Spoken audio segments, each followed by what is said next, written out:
आप गरीब पैदा हुए हैं तो इसमें आपका कोई दोष नहीं, लेकिन अगर आप गरीब मरे तो इसमें जरूर आपका ही दोष है।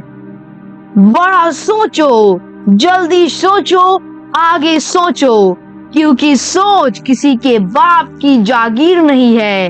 नमस्कार साथियों, कैसे हैं आप सब? उम्मीद करता हूँ ठीक होंगे। आप सभी का मेरी नई वीडियो में दिल से स्वागत है। साथियों, हम जानेंगे एक ऐसे शख्स के बारे में जिन्होंने अपने कारोबार की शुरुआत एक छोटे से किराए के ऑफिस से की। वे हमेशा कैंटीन की 25 पैसे वाली चाय को छोड़कर होटल की 5 रुपए मांगी चाय को पीने जाते थे। क्यों? सबसे बड़ी बात, इनके पास न तो पूंजी थी न ही कारोबार का अनुभव, फिर भी उन्होंने करोड़ों की कंपनी खड़ी कर दी, जिसके पीछे उनकी बड़ी सोच थी। वे कहते थे, हम भारतीयों की सबसे बड़ी परेशानी यह है कि हम लोग बड़ा सोचने की आदत को भूल चुके हैं। तो चलिए जानते हैं इनके सफलता का राज और ये शख्स कौन है। आइए हम सब इनसे प्रेरणा लेते हैं। पेट्रोल पंप पर काम करने वाला व्यक्ति भी अपने सारे सपने साकार कर सकता है।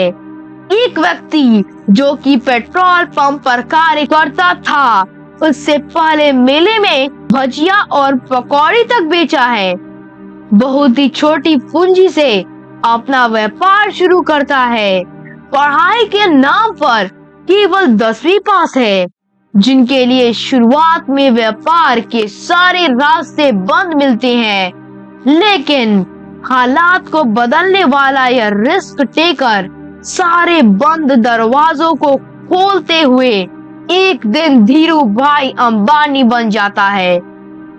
रिलायंस जैसी विश्व प्रसिद्ध कंपनी का मालिक बन जाता है, जिन्हें भारत सरकार द्वारा पद्मश्री सम्मान से नवाजा जाता है। 28 दिसंबर 1932 को गुजरात के चोरवाड़ में जन्मे धीरूभाई का नाम धीरजलाल हरिलाल अंबानी था। धीरूभाई के पिता एक शिक्षक थे। 4 संतानों में से धीरूभाई तीसरे नंबर पर थे। परिवार बड़ा था, लेकिन आय उतनी नहीं थी, इसलिए आर्थिक तंगी हमेशा सताती थी। आर्थिक तंगी के कारण ही वे पढ़ाई पूरा नहीं कर पाए थे। मैट्रिक की परीक्षा के बाद ही उनका व्यावसायिक जीवन शुरू हो गया। शुरू में उन्होंने फेरी लगाकर सामान बेचने का भी कार्य किया। परिवार की आर्थिक मदद के लिए कभी तेल तो कभी मेलों में वो भजिया और पकौड़ी भी बेचा करते थे। पैसे कमाने के लिए उन्हें अपने बड़े भाई रमणीकलाल के पास 1950 में अदन जाना पड़ा, यानी कि विदेश जाना पड़ा था। अदन में उन्होंने पहली नौकरी ए बैसी एंड कंपनी के पेट्रोल पंप पर 300 रुपए प्रति माह की नौकरी उनके बड़े भाई ने दिलवा दी। धीरूभाई ने बहुत जल्दी कार्य सीख लिया। बाद में इसी कंपनी के फिलिंग स्टेशन में उन्हें मैनेजर बना दिया, लेकिन उनका मन वहां नहीं लग रहा था, क्योंकि वे हमेशा एक मालिक बनने का सपना देखा करते थे। वे हमेशा चाय पीने के लिए ऐसे महंगे होटल में जाते थे जहां बड़े बड़े व्यवसायी लोग चाय पीने आते थे। एक बार उनसे किसी ने पूछा कि आप कैंटीन की 25 पैसे की चाय को छोड़कर यहाँ 5 रुपए की महंगी चाय पीने क्यों आते हैं, जो आपके लिए महंगी है? फिर इतना पैसा क्यों गवाते हैं? इस बात पर उनका बड़ा ही सटीक जवाब था। वे कहते हैं, मैं यहाँ चाय पीने के लिए नहीं, मैं तो यहाँ उन लोगों के बातों को सुनने के लिए आता हूँ जो अपने कार्य के क्षेत्र के बड़े और सफल लोग हैं। मैं यहाँ आता हूँ केवल उनके मीटिंग करने, बात करने आदि के तौर तरीके देखने और सीखने के लिए। यहाँ जो सीख हमें एक कप चाय के मूल्य को देकर मिलती है वो मैं और कहीं नहीं सीख सकता। इसलिए तो कहा जाता है कि आपको जिस क्षेत्र में कार्य करना है और सफल होना है उसी क्षेत्र के लोगों के साथ रहें या उनके कार्य के तौर तरीके सीखें, चाहे इसके लिए धीरू भाई अंबानी की तरह अपने कमाई से ज्यादा एक कप चाय का मूल्य भी चुकाना पड़े तो चुका दीजिए। देखिए आज जमाना बदल गया है। आप सोशल मीडिया पर बड़े बड़े व्यवसाय या आप जिस क्षेत्र में कार्य करना चाहते हैं और सफल होना चाहते हैं तो आप अपने मोबाइल पर ही बड़े बड़े सफल लोगों का इंटरव्यू सुन सकते हैं। उनकी जीवनी पढ़कर या सुनकर उनसे सीख ले सकते हैं। आपको जहां जाना है वहां का रास्ता आप खुद चुनिए। यह भी कहा जाता है कि धीरू भाई ने 500 रुपए 3 कुर्सी वाली छोटी ऑफिस से अपना कार्य शुरू किया था। धीरू भाई ने मुंबई में किराए के मकान से बिजनेस शुरू किया।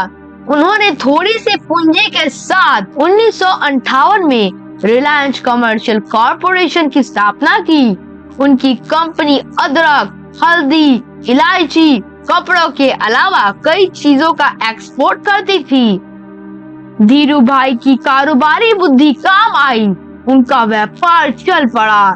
धीरू भाई ने खड़ा किया रिलायंस का साम्राज्य। 1958 से 1965 के बीच रिलायंस ने बड़ी तेजी से विकास किया। वो मुंबई के यार्ड बाजार व देश के हैंडलूम और पावरलूम केंद्रों में पहचान बना चुके थे। जब 60 के दशक की शुरुआत में उन्होंने विस्कोस आधारित धागा चमकी बनाया तो शोहरत के शिखर पर जा पहुंचे। लेकिन वो यहीं रुकने वाले नहीं थे। उन्होंने गुजरात के नरोदा में 15,000 की पूंजी से एक मिल लगाई जहां पॉलिस्टर के धागों से कपड़ा बनाया जाता था। धीरू भाई ने कपड़ों के इस ब्रांड का नाम विमल रखा जो कि उनके बड़े भाई रमणीकलाल के बेटे विमल अंबानी के नाम पर रखा गया था। विमल ब्रांड ने ही धीरू भाई अंबानी को बिजनेस टाइकून बना दिया। बिजनेस को और आगे बढ़ाने के लिए उन्होंने रिलायंस इंस्टीट्यूट को सार्वजनिक क्षेत्रों में शामिल कर लिया और 58,000 निवेशकों से एक्टिविटी जुटाई। 1980 में धीरू भाई ने महाराष्ट्र के पतलगंगा में पॉलिस्टर फाइबर धागे का कारखाना खोला।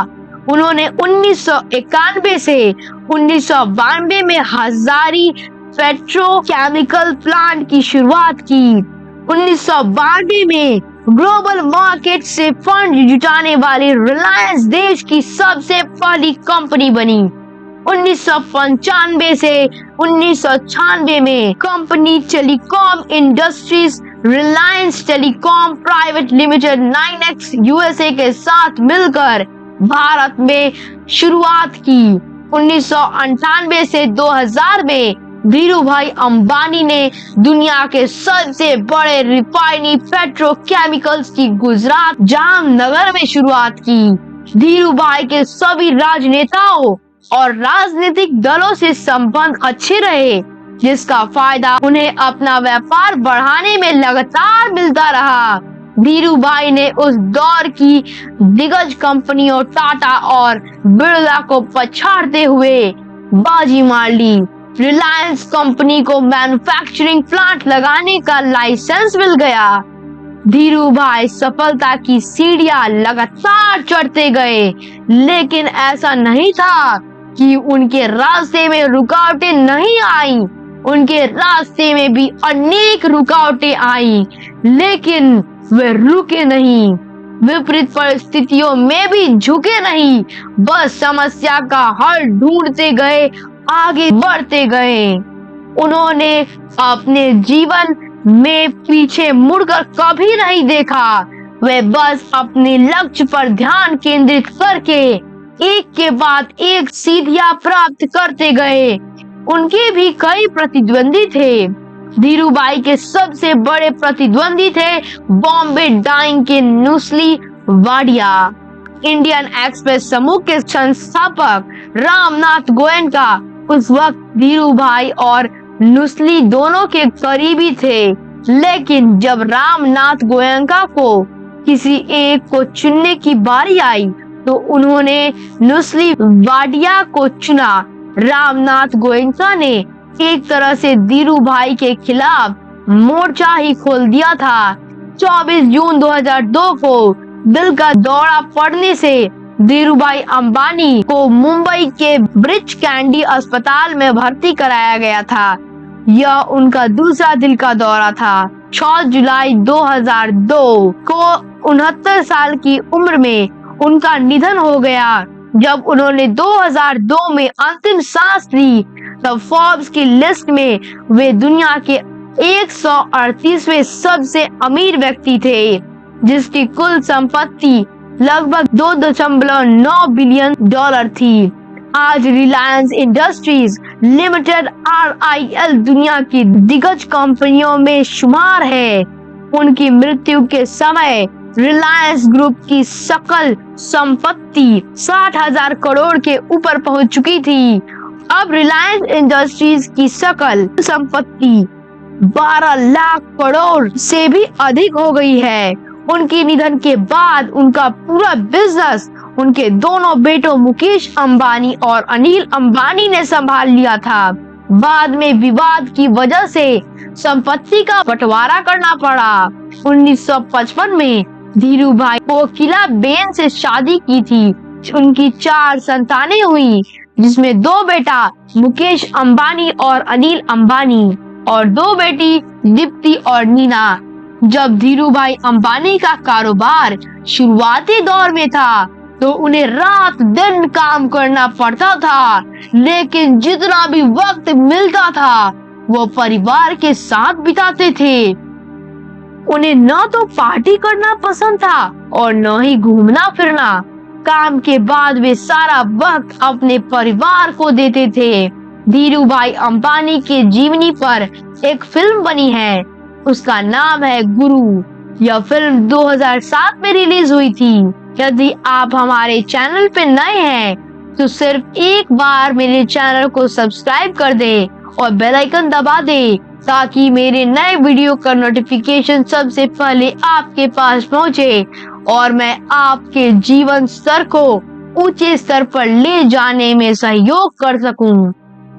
देखिए, धीरूभाई अंबानी किनारे पर बैठकर नजारे देखने वाले व्यक्ति नहीं थे, बल्कि तूफानों के बीच में अपनी कश्ती लेकर जाते थे।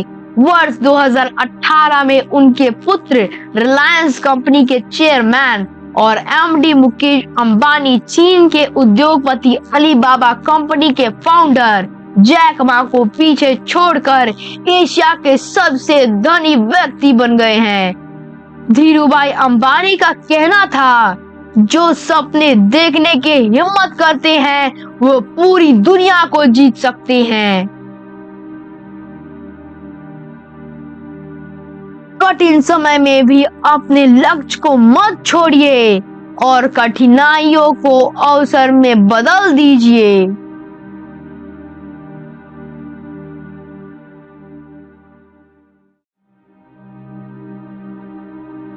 व्यापार की जानकारी रिस्क लेने से आती है। वो कहते थे, बड़ा सोचो, जल्दी सोचो, सबसे पहले सोचो। विचारों पर किसी एक का अधिकार नहीं होता।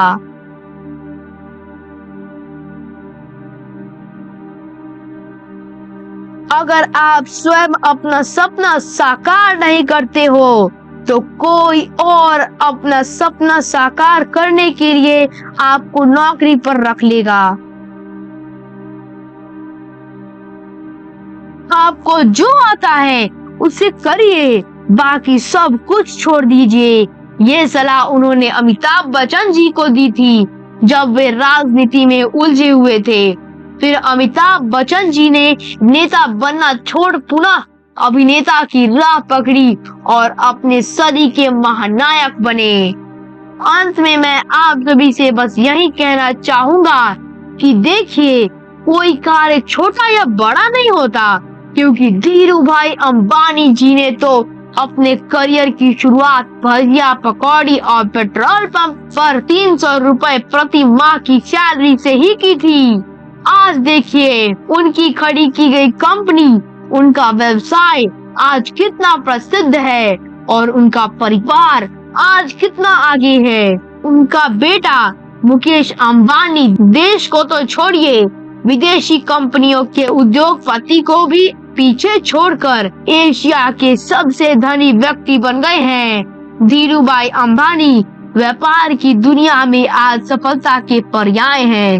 अगर आप भी अपने जीवन में कुछ करने का लक्ष्य बनाए हैं, तो धीरू भाई अंबानी जी के जीवन से सीख लेकर आगे बढ़ें और अपने लक्ष्य को पूरा करें।